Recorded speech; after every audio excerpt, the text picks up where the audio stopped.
आओ, ये हमारे लिए फख्र की बात है। और यहाँ पे बैठे हुए जितने लोग हैं मैं उनसे कहूंगा, ये बच्चे की जैसे आपके भी बच्चे हैं, बस उसकी क्वालिटी को समझने की कोशिश करो।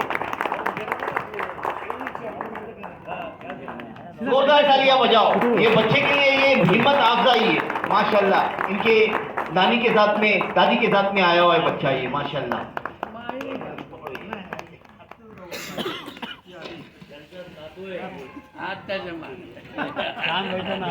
ये बहुत कम उम्र के अंदर आपको ये शॉल पहनाई जा रही है।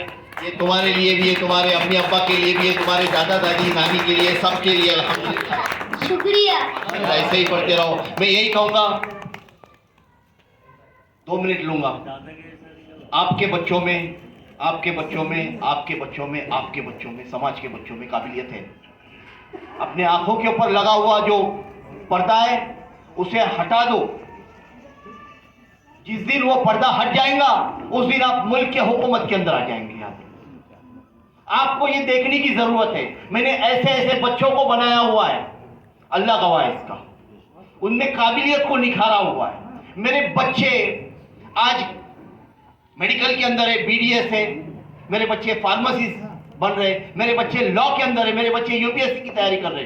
बड़े कम उम्र से उनके सर पे से सिर्फ हाथ फिरा और यही बताया कि बेटा तेरे में बहुत काबिलियत है, तू बढ़ जा आगे, तेरा सर पीछे खड़ा है, तेरे साथ में पूरा समाज खड़ा है, तेरे साथ में अल्लाह, तू बढ़ जा आगे। हौसले बढ़ाए मैंने, बाकी कोई चीज नहीं थी। जब मैं काम कर रहा था तो मेरे एक हाथ में कुरान रहता था, एक हाथ में तस्बीह रहती थी, एक हाथ में तिलावत रहता था, दिल में दर्द रहता था और यही सोचता था कि अल्लाह तेरे प्यारे हबीब के ये उम्मती अल्लाह, तूने जब मेरे दर पे भेजा हुआ है तो अल्लाह यहाँ से जाने वाला किसी भी बच्चे को उसके झोली में कुछ ना कुछ डाल, उसे खाली मत भेजना। अल्लाह के रसूल की कसम, कोई भी बच्चा नाकाम होकर मेरे क्लास से नहीं गया अल्हम्दुलिल्लाह। और वो बच्चा जब तक कि मेरे पास में था वो सिक्योर्ड था। वो बच्चे के माँ बाप भी फख्र करते थे, वो बोलते थे कि सर हमको तो कोई कुछ देखने की जरूरत नहीं है। 8th standard, 9th standard, 10th standard, ये 3 साल और उसके बाद में उसके लाइफ की तरफ उसके काउंसलिंग करके उसका जो माइंड मैपिंग करके समझ में आया कि ये बच्चा लॉ में जा सकता है तो उसकी लॉ की तरफ तैयारी कर दिए। काशीवाड़ी और लोहिया नगर के बच्चे हैं जो सेंट मीरास कॉलेज के अंदर पढ़े, मुझे बोलते हुए फख्र महसूस होता है। आपके बच्चों में सब में वो काबिलियत है, समाज के बच्चों में वो काबिलियत है। इस समाज को एक होना पड़ेगा। अगर आप एक नहीं होगे तो आज ये रोड के ऊपर अगर आप देखेंगे जितने भी लोग हैं सब्जी बेच रहे, तरकारी बेच रहे, वो हमारे कौम के बच्चे। उनको अल्लाह ताला ने क्या बनाया था, आपके नबी ने क्या सोचा था उनके बारे में, मगर हमने ध्यान नहीं दिया तो आज वो काम कर रहे हैं। कुरियन, जॉन कुरियन की रिपोर्ट है 2022 की, पीएचडी किया हुआ है इन्होंने माइनॉरिटी के ऊपर। मुस्लिम समाज के 31 मिलियन बच्चे, 31 मिलियन बच्चे, वो बच्चे अनस्किल्ड है, उनके पास में एजुकेशन नहीं है, उनके पास में कोई काबिलियत नहीं है, उनके पास में कोई हुनर नहीं है, वो सिर्फ ऐसे ही काम करते। और वो जो तादाद है पढ़ने वाले बच्चों से ज्यादा तादाद है।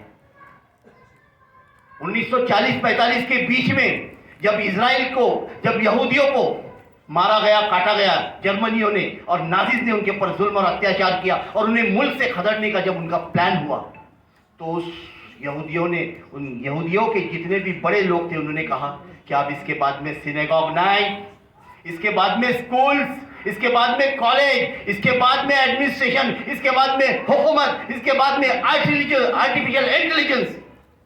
अभी आफरीन यहाँ पर बता कर गया आर्टिफिशियल इंटेलिजेंस के बारे में। एक स्पाईवेयर था, एक स्पाईवेयर जो इजराइल से बना और जितने भी वीआईपीस थे, जितने भी मिनिस्टर्स थे, उनके टेलीफोन के अंदर डाला गया और पूरी खबरें वो इजराइल को देता था और उनके इंटेलिजेंस को देता था।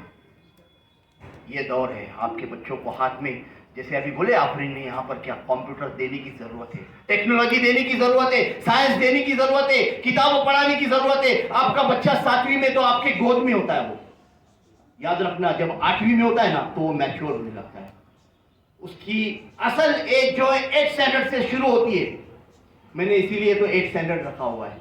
टीन एज कहते, 8वीं 9वीं 10वीं 11वीं 12वीं, एक छोटा सा पौधा है, वो सायेदार दरख्त बन रहा है, उसके फल भी लोग खाने वाले, उसके साये में भी लोग रहने वाले, वो हजरत उमर बनकर काम करने वाला है, वो एडमिनिस्ट्रेशन में जाने वाला है, वो प्राइम मिनिस्टर बनने वाला है, वो सिस्टम के अंदर तुम्हारी रहनुमाई करने वाला है, वो भूखे की भूख मिटाने वाला है, प्यासी की प्यास मिटाने वाला है, बेसहारा के सर के ऊपर हाथ फेरने वाला है, वो गरीबों के आंसुओं को पोंछने वाला है। ये बच्चा है आपका। जब वो 8वीं में जाता है तो उसके बाद में 5 साल उस बच्चे पे मेहनत करो, सख्त बनो उस बच्चे के साथ में, बहुत सख्त बनो। उसने 3 घंटे पढ़ना है, वो जिद करेगा, मगर उसके साथ में चलो आप, क्योंकि जब वो 11th एंड 12th में जब जाएगा तो बहुत ज्यादा उसकी जिद का मियार बहुत बड़ा होगा।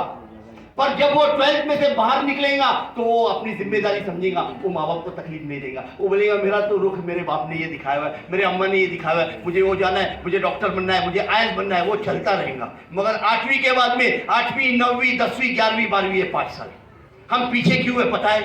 क्योंकि हम पढ़े लिखे नहीं है, इसलिए हम पीछे है। जिस दिन हम पढ़े लिखे नहीं है तो हमारे पास में केजी पठान सर जैसे लोग हैं यहाँ पर, अगर हम पढ़े लिखे नहीं है तो यहाँ पर आफरीन मिस के जैसे लोग हैं यहाँ पर, अगर आप पढ़े लिखे नहीं है तो हमारे जैसे लोग हैं यहाँ पर। हम यही कह रहे हैं कि आपके बच्चों को हमारे पास में लाकर छोड़ो, हम आपके बच्चों को संभालेंगे, आपके बच्चों की परवरिश करेंगे, आपके बच्चों की रहबरी करेंगे। एक हाथ में कुरान होगा और दूसरे हाथ में भारत का संविधान होगा। आपके बच्चों के एक हाथ में कुरान होगा, दूसरे हाथ में टेक्नोलॉजी होगी, एक हाथ में कुरान होगा, दूसरे हाथ में सिस्टम होगी, एडमिनिस्ट्रेशन होगा, उसके हाथ में साइंस होगा, टेक्नोलॉजी होगी। हर बच्चा टैलेंटेड है। ये मत सोचो कि लड़कियां बहुत टैलेंटेड है, लड़के बहुत ज्यादा टैलेंटेड है। हमने हमारे क्लास के बच्चों को बहुत आगे बढ़ते हुए देखा हुआ है। रेलवे लाइन के ऊपर रहने वाला बच्चा आज यूपीएससी की प्रिपरेशन कर रहा है।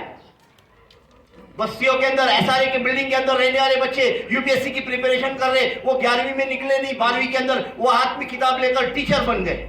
कितनी काबिलियत है आपके बच्चों में, हर बच्चे में काबिलियत है। यहाँ पे बैठे हुए हर बच्चे, बाहर बैठे हुए जो थे उनके ऊपर ध्यान नहीं दिया गया, जो पढ़ा नहीं, जो इल्म से आगे नहीं बढ़ा, उस पर ध्यान नहीं दिया गया।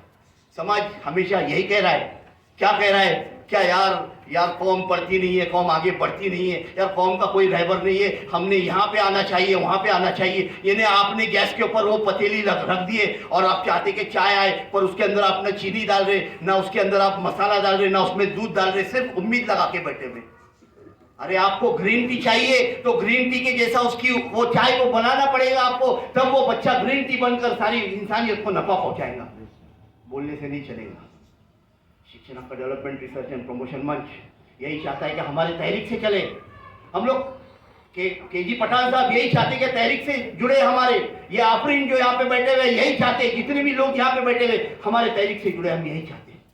इस कोंडवा के अंदर हमें ज्ञान प्रबोधिनी बनाने की जरूरत है। इस कोंडवा के अंदर हमने अपने आज अहद करना चाहिए कि इस कोंडवा के अंदर ज्ञान प्रबोधिनी बनेंगे। इस कोंडवा के आजू बाजू के इलाके में जहाँ पे भी जमीन है वहां पर हमारे यूनिवर्सिटीज तामीर कर देंगे हम लोग। जहाँ पर हमारे मदरसे, वहां पर बच्चों के लिए ट्यूशन का नज़्म हम शुरू कर देंगे। जहाँ पर हमारे मदरसे, उसके ऊपर के फ्लोर के ऊपर हम लाइब्रेरी बनाएंगे। जहाँ पर हमारे मदरसे ऊपर नीट और IIT के सेंटर्स हम खड़े कर देंगे। ये जितनी प्रॉपर्टीज है, जितने भी मकतब है, इस्लाम का नाम ही तो एक टेक्नोलॉजी है, रिफॉर्म्स है, प्रमोशन है, आगे तरक्की है। इस्लाम इसी का नाम है। और हमारी मस्जिद इबादत गाह पर हम वहाँ पर नहीं है। हमको आज सोचना पड़ेगा इसके ऊपर। शिक्षण का डेवलपमेंट रिसर्च एंड बहुत कुछ बोलने की जैसा है, पर वक्त इजाज़त नहीं दे रहा है। ये जो हमने तहरीक जो हम चला रहे, इससे जुड़ो। आपका कुछ तो माल इसमें लगा दो, आपका माल केजी पठान के तहरीक में लगा दो, या आफरीन मिस के तहरीक में लगा दो। जहां जहां पे एजुकेशन चल रहा है वहां पे लगा दो, क्योंकि ये आपके बच्चों की फिक्र लेते, ये आपके बच्चों को आगे लेकर जा रहे, ये आपके बच्चों को छोटा नहीं बना देखना चाहते, ये आपके बच्चों को बहुत ऊंचे और बड़े मकाम तक के पहुंचता हुआ देखना चाहते हैं। आपको लगता है कि रिजर्वेशन मिलेगा? कुछ नहीं रिजर्वेशन मिलने वाला है आपको। ये तो सिर्फ पॉलिटिक्स चल रहा है। आपको रिजर्वेशन की जरूरत भी नहीं है, जब मिलेगा तब देखेगा। रिजर्वेशन के चक्कर में ना गिरना। आपका एक एक रुपया, आपका ताउन आपके बच्चों को उस मकाम पे ले जाएगा इंशाअल्लाह अज़ीज़। कल वली रहमानी ने ऐलान कर दिया कि मैं एक स्कूल बना रहा हूं, मुझे पैसे की जरूरत है, 7 करोड़ की जरूरत है। वली रहमानी का वीडियो आ गया, बोले पहले दिन 1 करोड़ आ गए और 7वें दिन 7 करोड़। मेरे समझ में नहीं आ रहा था कि कैसी मदद अल्लाह की तरफ से मेरे ऊपर नाजिल हो रही है। पूरी कौम एजुकेशन के लिए आज भूखी है। आज गरीब भी इंसान है, वो अपने बच्चे को पढ़ाना चाहता है। तरकारी बेचने वाला भी बच्चे को पढ़ाना चाहता है। पिछले 10 सालों के अंदर हमने हर चीज, हर तकलीफ को और हर परेशानियों को